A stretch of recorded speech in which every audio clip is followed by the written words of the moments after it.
Hello, all. It's really late, and if I stumble or say anything crazy, forgive me, bear with me. Um, I just figured that I'd finally come on here and share this dream that I had a few months ago. Now, typically, I don't typically, well, throughout this time period that I had this dream, I wasn't really having a lot of memories of the dreams that I was dreaming. So when I woke up and remembered this entire dream, I knew right away that that it was important. Not only that, but the dream contained so much symbolism that I was like, there has to be more to this. So I immediately wrote it down and I talked to a family member about it. And, I had already received an interpretation of the dream when I had it, but I did share with this person and we discussed it and they thought it was a bit profound as well. So I wrote down that it occurred on the 11th of, sorry, September, I'm sorry, November 17th of 2019. So it says on 11/17/19, I had the quote unquote weirdest dream. So what will happen sometimes with my dreams is like I will be in one city, but I'll be at a landmark from another city. So it's almost like I'll have some inversion in some of my dreams when it comes to the location. And this is exactly what occurred in this dream. At least from what I can remember, the beginning of the dream, I was in the passenger seat of a car and it was driving really fast. And I was on the countryside of somewhere. So when I looked to the left of me, I noticed that it was one of my friends from the Dominican Republic. And I said, hi. His name is Javier. I was like, hi, Javier. And he was like, hey, Linda. and which is what he calls me. So I was just like, where are we going? And he was just basically telling me we were going to the airport. And I was like, okay, well, how am I going to get home? Because I don't know how to drive here. Mind you, like I told you, I was in the Dominican Republic. And he was like, don't worry, I have a friend there who can take you home. So when we arrived at the airport was very strange. It seemed to be multiple airports that I've either seen or been in put into one.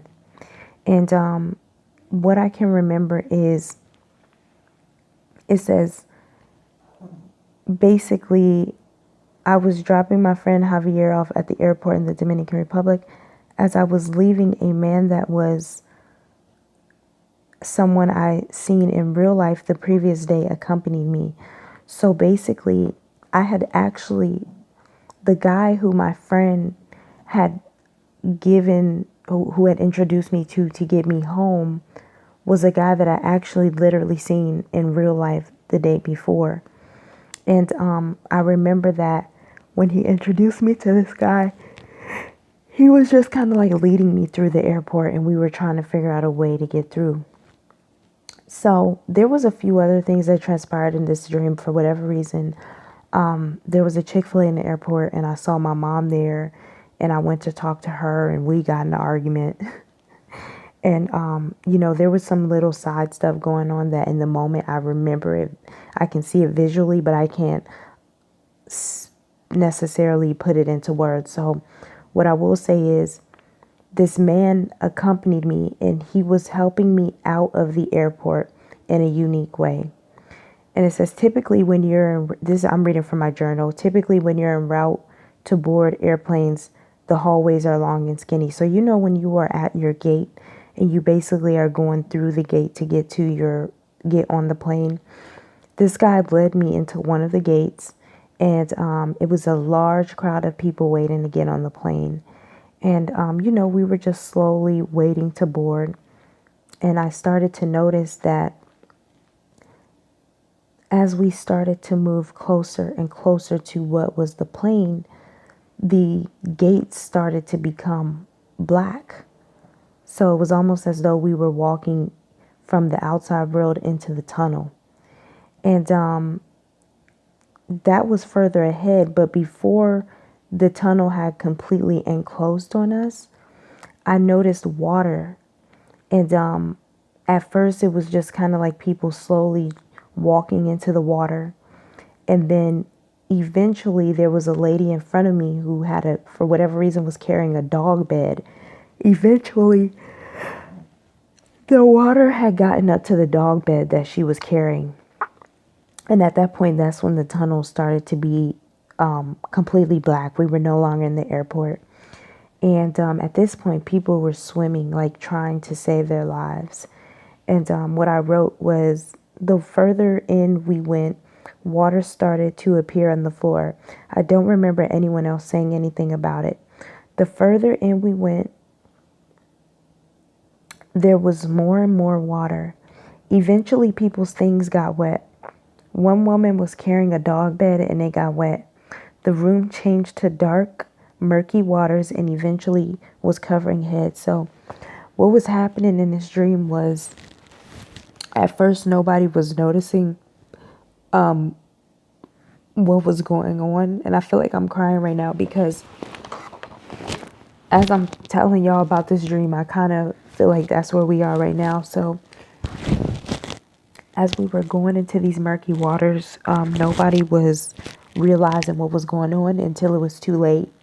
And people were literally drowning at this point. So people had started to drown, but there were people who were still able to swim.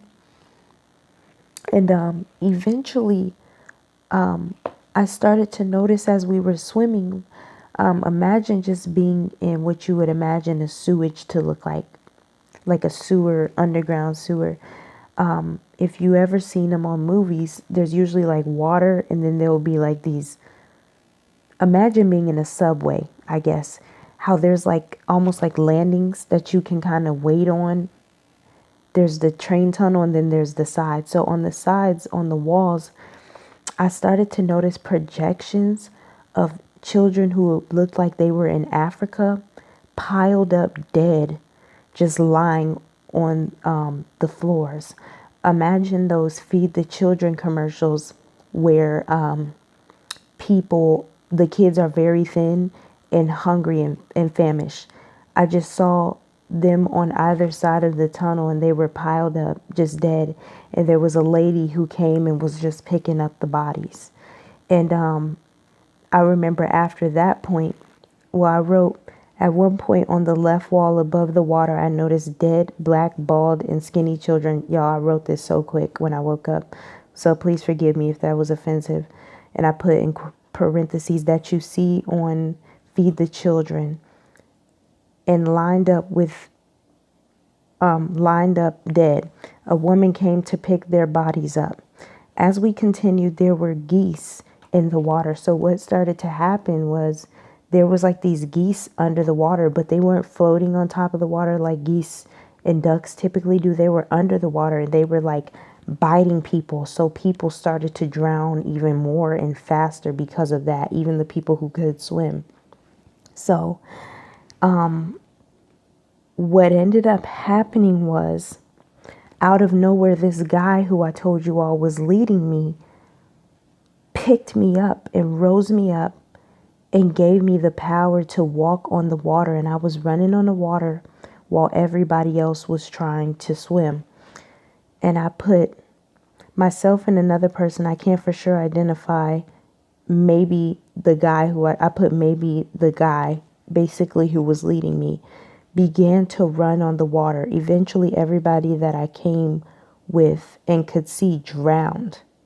So basically, everybody who was boarding the gate was basically drowned at that point. And as we were running, we were nearing the end of the tunnel, and there was a gate. And you guys, this gate was closing. And all I know is, as this gate was closing, like literally closing, that person who was with me boosted me and pushed me through the gate, and it closed immediately. And as I turned and looked back, I saw one of my old best friends there, and her head was the last to drown. And what was interesting was I almost gave up at the last minute when the gate was about to close, but that person boosted me through, because I had this thought that said in my head, I'm gonna stop. There's no sense of going. And he pushed me through. So what was interesting was when I ran through the gate, and after I looked back and saw my friend drown, basically, as the gate closed, I came to the end of the tunnel and it was bright as day, and it was literally a new world. That's what was impressed upon my spirit. This is the new world. There was a man outside of the gate, and he was holding a Bible. He was a bald white guy, and he was reading some scriptures. I don't remember exactly what he was reading, but I remember Matthew 17 was on my heart. So I don't know if that makes sense. I didn't see word for word, but I know in that moment, Matthew 17 is what was in my heart. And I never even went back to read that. So basically, I remember when he was reading, there were a few other people who had made it as well. And they looked as though they had just gone through what I had gone through, except for this guy. He looked completely normal, as though he was waiting to congratulate us. And I remember there was something in me that was very angry, because I almost felt like, how could this man allow us to go through that and then read from the scriptures? It almost made me feel some type of way, almost like if something wicked transpired, such as the Holocaust, and then they did it in Jesus' name. For some reason, that's the feeling that I got. And I never said anything to the man, but he heard my heart, and he gave me a look that told me, he welcomed us and congratulated us. He started reading verses from the Bible and alluded to the fact that we'd entered into a new world. I was offended that he would kill all those people and then read from the Bible, and made a smart comment. He gave me a look, and I felt him threatening to throw me back into the water. So at that point, I shut up. And all I remember is after he read his little introduction, we walked into the new world, and he was giving us a tour of the new world. And everything was very orderly. It had very specific ways for which things were done. There was a specific way for how you got married. There was a specific way for how you did everything. And it says everything was orderly, and we had rules to follow to keep things that way. As he showed us these things, I began to reminisce on how none of this order existed in the old world. I may have been sad, IDK, but there was not many people in the new world. And it says, I haven't remembered a dream in so long that I knew this was symbolic. Please interpret this dream for me. So, y'all, the dream was very brief, but it had a lot going on. And I have many things that I would like to interpret, or that I have interpreted about the dream. But as I speak about it now, months later, during what's transpiring, I have even more revelations about it. I feel like the dream could be symbolic of, just narrow is the gate and few will enter, and we are in heaven. Or I feel like it could be, something else, something alluding to this end times system. It's something will definitely revisit, but I just felt like I should share it. I wanted to share it back then, but I just didn't necessarily feel like it was time. But I'm just going to end with this. Write your dreams down. Make sure that you fast and pray. And y'all, the one part of the dream that really got me, or the three parts I would say that got me, was the fact that as people were just carrying on while we were on that gate. Nobody realized that they were almost about to drown until it was too late, which was a really sad part of the dream.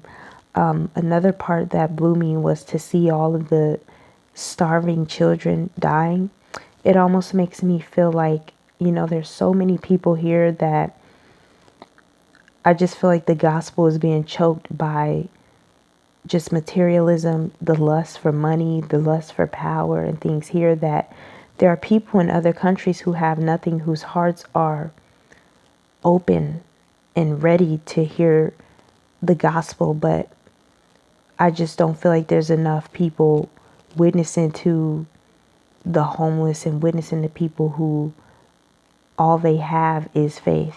So maybe that's just a message for me. Maybe it's for you too, but that was something that stood out to me. And another thing that stood out to me was when that power that led me, which I almost felt like was the Holy Spirit, it was interesting how it gave me that boost and that push when I wanted to give up. You always want to rely on God's strength and not your own. And lastly, another thing that blew me was turning around and seeing my friend drown and her not make it. So make sure that you are constantly praying for those who you love. And don't be ashamed to share the gospel. Don't be ashamed to speak on the end times and the things that are to come, because people need to know. And unfortunately, a lot of churches don't preach about these things. So God bless y'all. Stay encouraged. Stay at peace. Jesus loves you. If you are in him, you have the victory. Christ has already run the battle. But do not try to fight this in your own strength, because you will lose. Alrighty, so love you guys, love everybody. And that's it.